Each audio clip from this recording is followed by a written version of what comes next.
Hello guys, magandang araw po sa lahat. So may panibagong video naman tayo ngayon guys. So pasensya na kayo guys nga nagdadalawang buwan na tayo na walang upload. So busy lang kasi ako guys sa trabaho ko sa doon sa TR4. Mason carpenter po ang position ko doon. So ngayon guys, so may tuturo ko sa inyo ngayon guys kung paano natin gagawin yung kukot or lambat. So paano umpisahan at paano pahabain yung lambat. Ganyan yung ituro ko sa inyo guys. So tapusin nyo sa pagpanood ang video na ito para may matutunan din kayo kahit kunting kaalaman lang po. So sa mga subscriber ko dyan, so maraming salamat sa lahat ng mga subscriber ko sa nagsuporta sa YouTube channel ko po.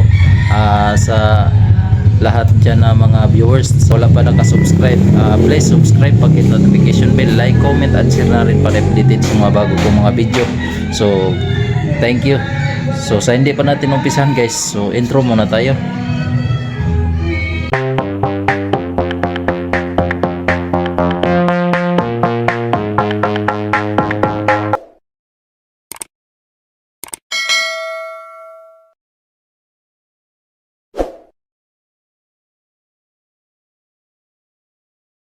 Ito yung gagawin nating lambat guys. Ito yung braided line. So wala na to guys, naubos ko na to kasi nagawa ko na to ang braided line. So ito yung nagawa natin ngayon guys, yung lambat na braided line ang gamit natin. Yan. So uno ang mata nito guys.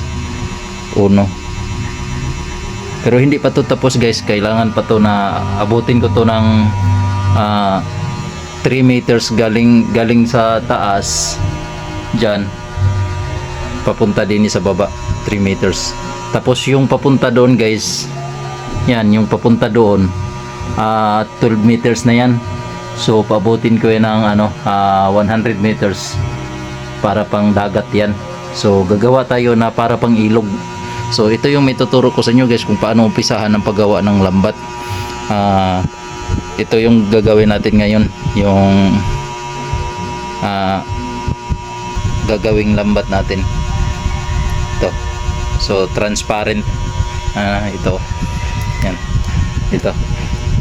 So ito yung niya, marka 500 meters. Yan. So transparent to guys yung gagamitin natin na gagawing lambat para sa pangilog. Yan. So dito natin siya isabit guys. Dito tayo mag-umpisa maggawa ng lambat. Yan. So dito natin siya isabit. Gagawin natin yung bakal, bilogin lang natin. So pasensya na kayo, hindi siya masyado bilog kasi pang mabilisan to Yan, dito ko lang ilagay guys. Yan. So ganito mag-umpisa. Yan. Kailangan ang dulo nito guys, kailangan buhulin ninyo. Ito, yung dulo nito, ito. Kailangan buhulin. Kasi dito tayo mag-umpisa.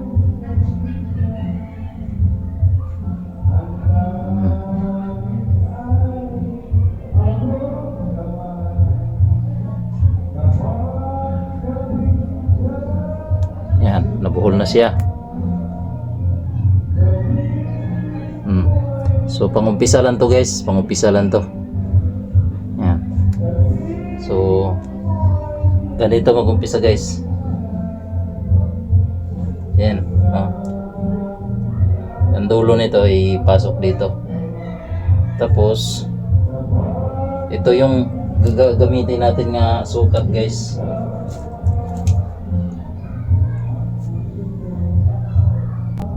Yan, ang sukat nito guys, 1.5 1.5 pulgadas to pulgadas. Hindi siya cm ha, pulgadas to. Yan dito 1.5.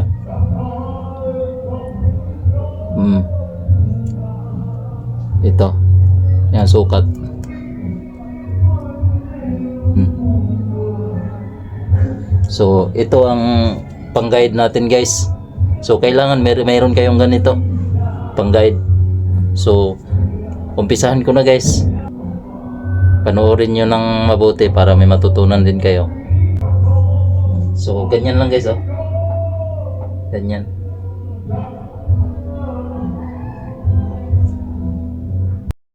Yan, unang-una guys, ito ipasok dito. Yan. Yung pinakadulo. Tapos sukatin dito sa ano, sa gauge natin. Yan, yung pagsukat. Kailangan tumama diyan sa 1.5 na size. Yan ang size sa mata natin guys.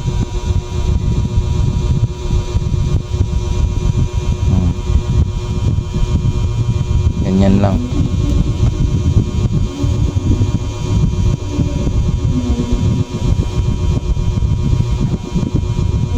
Yan. Sunod.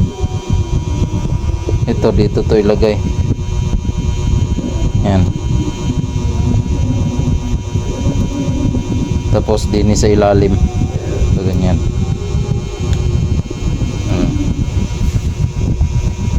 Yan. Tapos kailangan pantay to ha, itong nakabuhol guys, nakapantay din sa kanto na ano, guide natin.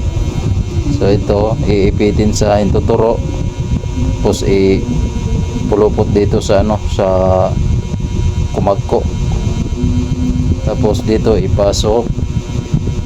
Yan. Sunod dito sa gitna naman ipasok. Yan. Tapos ipitin dito sa intuturo, sabay bitaw dito sa kumagko. Yan. Yan. Tapos ulitin na naman para hindi makawala. Yan, ay pasok na guys. Tapos hilain uli. Yan. So gagawa lang tayo dito guys ng ano, 6 na ganito, 6 na mata. Yan. 6 dito. So 2 pa lang nagawa natin. Kulang pa ng 4. So pasok uli. Yan. So ganun pa rin ang proseso guys. Ganun pa rin ang proseso nito. Pulupot dito sa ano, sa kumagko. Yan, tapos ipitin sa intuturo, tapos ipasok sa gitna, tapos ipasok na naman ulit dito sa gitna ng inipit natin. Yan. Yan, tapos ipitin ng intuturo. Ganun pa rin ang proseso guys, pabalik-balik lang yan hanggat makabuo kayo. Yan. So hindi natin kalimutan guys yung ibalik natin, kasi dadaplos yan pag ano, pag hindi natin ulitin pag ano. Yan, pag hindi natin ulitin yan, dadaplos yan. So aabot yan doon sa ano, itong binuhol natin, aabot yan dito sa bakal. So ang hirap na tanggalin yan guys pag aabot doon, kasi pag ibalik mo dito ang tigas, pag papunta doon ang bilis makapunta doon. Pero pag ibalik mo papunta din hindi mo kayang ibalik yun kasi nabuhol na siya. So yan, pabalik-balik lang yan guys. Yan. So ganyan lang ka bilis guys na ano, gagawa ng lambat. Yan.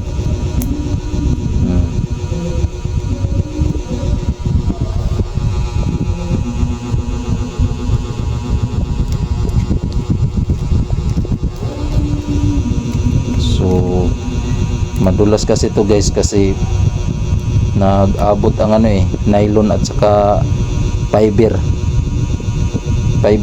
kasi to guys, yung ano ginawa natin na guide or size sa mata. Yan, ulitin lang yan.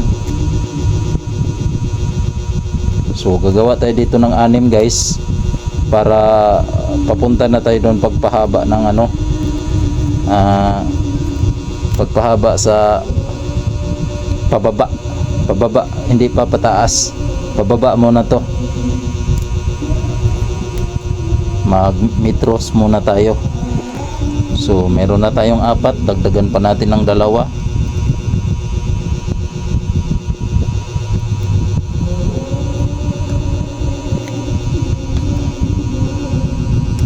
Yan, tapos pasok uli. Kailangan hindi magkamali guys ha. Kapag pasok mo dito yan, papasok sa kabila pag ganyan, so mali yan. Kailangan ito dito to, tapos yan pasok dyan. Oh,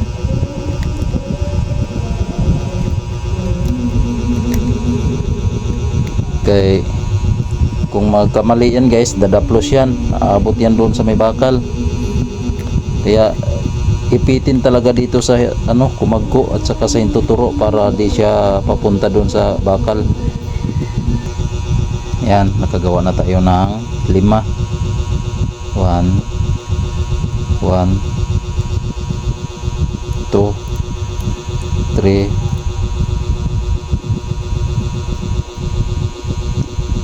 4 5. So isa na lang kulang guys, isa na lang. So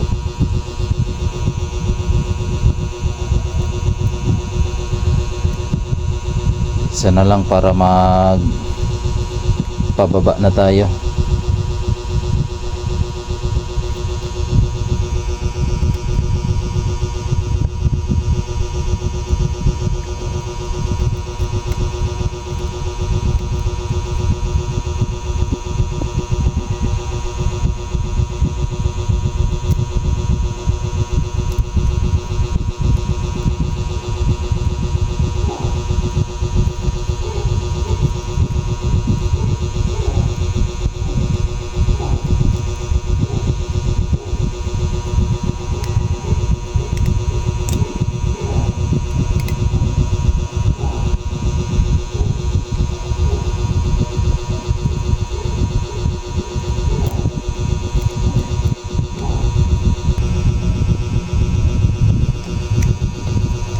Medyo mahirap talaga guys pag dito sa umpisa, pero mamaya pag ano na, doon na sa magpaanon tayo, magpababa na, medyo okay na yun. Ayan guys, so tapos na tayo sa 6. Tanggalin na natin to. Ayan, tanggalin na natin to. Yan ang nangyari. No. Oh. Yan. So dito na naman tayo. Yan.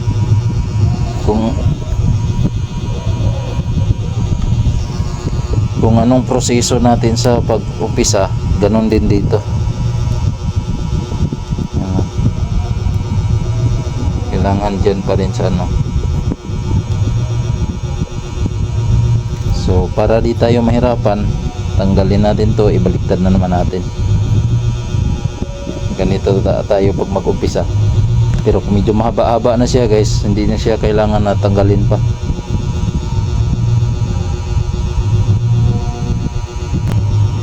Yan, pinadiktad na natin. Yan. So ipasok natin. Ingatan natin guys, hindi natin maligtaan yung iba. Kung maligtaan natin, ang hirap tanggalin yan. Yan.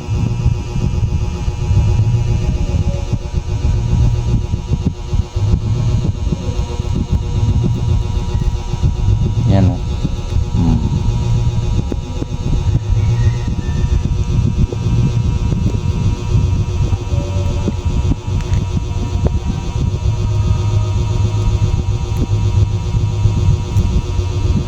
So pabalik-balik lang yun guys.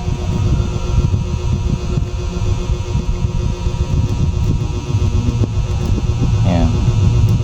So di natin kalimutan yung ibalik, kasi Pag di natin ibalik guys, tayo mahirapan yan. Pabalik-balik din tayo sa trabaho natin hanggat hindi na natin kayang iayusin, hanggat puputulin na lang. So umpisa naman tayo, balik na naman tayo sa una. Yan. Tapos ito kukunin na naman din natin to. Yan. So ganyan lang ang proseso natin. Paabutin natin to pababa ng 2 meters.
Baka magtanong kayo guys kung paano natin dugtungin. So ayan, naputulan tayo. So kailangan idugtong natin. So ganito lang din magdugtong guys. Ibuhol din yung dulo. Itong na to.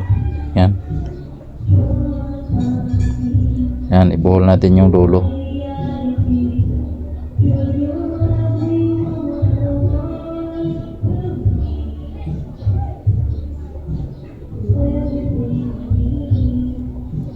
Tapos hilain.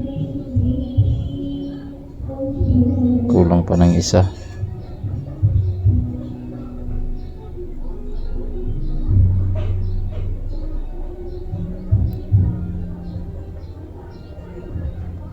Yan. So tapos sunugin natin sa lighter guys. Yan.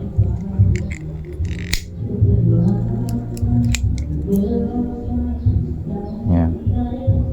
So okay na yan. So ganito lang magdugtong guys. Kung saan kayo naputulan, hanapin nyo yung naputulan kayo. Yan. So sa akin guys, dito ako naputulan. Yan. Yan. So dito ako naputulan. Ito. So ganyanin lang din natin guys, pagdugtong. Yan. Ganyan. Tapos pasok dito sa ilalim.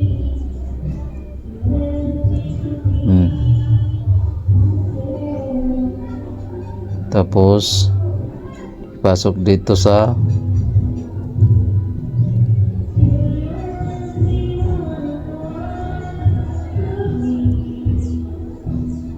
yan.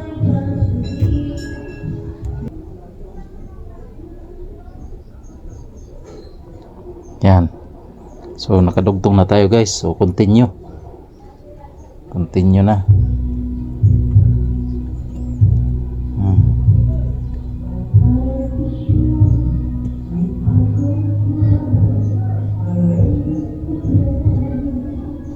Tapos sunugin natin tong dulo. Yan. May naglagpas.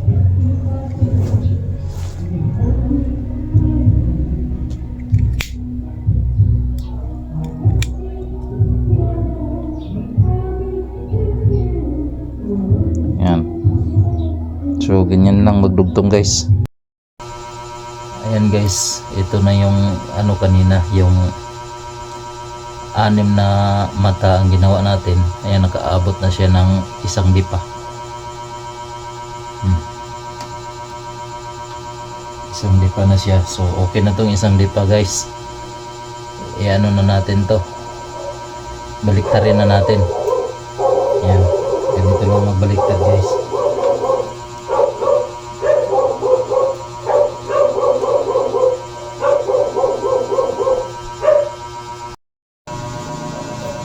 Ayan, ganito lang magbaliktad guys. Tanggalin natin dyan. Tapos ayan.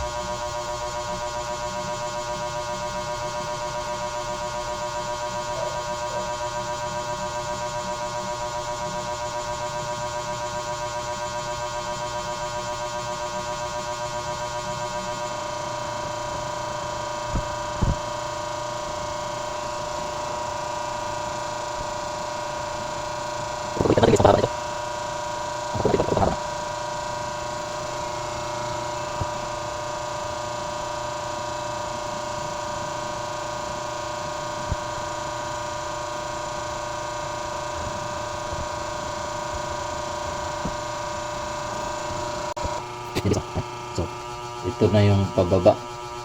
Tapos ito din yung pataas na tayo din eh. Ayan. So, papunta na din yung ano natin mamaya.